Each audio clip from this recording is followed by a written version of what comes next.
I'm really busy, like everybody, on Thanksgiving week. And at the same time, I want fresh, delicious bread for leftover sandwiches on Friday. So here's what I do.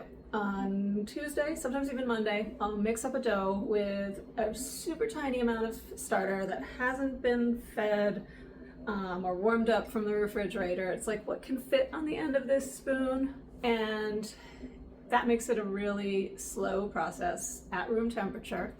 It's not particularly sour bread in the end, but I can bake on Wednesday evening or even Friday morning if I refrigerate the dough during the final proof. No need to stretch and fold the dough because the gluten is developed passively over time.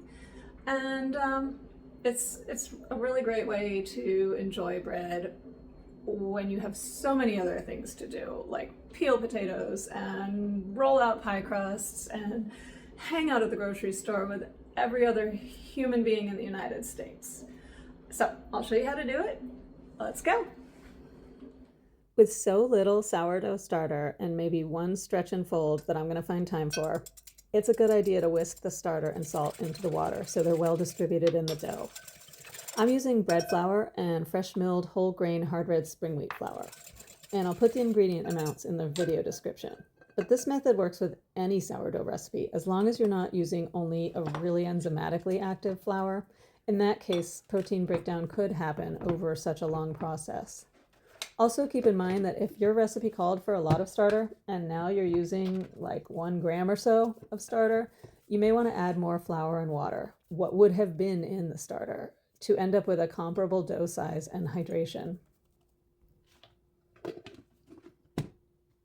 Here we are on Wednesday evening. The dough took 25 hours to just about double in size with a house temp ranging from 68 to 72 degrees Fahrenheit.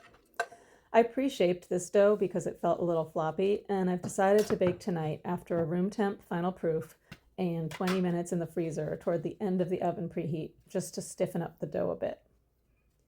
I learned about this sourdough method in 2020 when home bread baker in the Breadtopia forum wrote a blog post called Slow Lazy Sourdough Bread. I then did some comparison bakes, holding all variables constant except the amount of starter and time, and proved that the slow lazy bread is just as awesome as the bread fermented with lots of lively starter and toil throughout the day.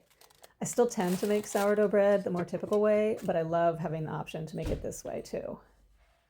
Here's the bread on Friday, ready to be layered with turkey, stuffing, and cranberry sauce. It's got a deeply caramelized crust and a nice crumb for sandwiches.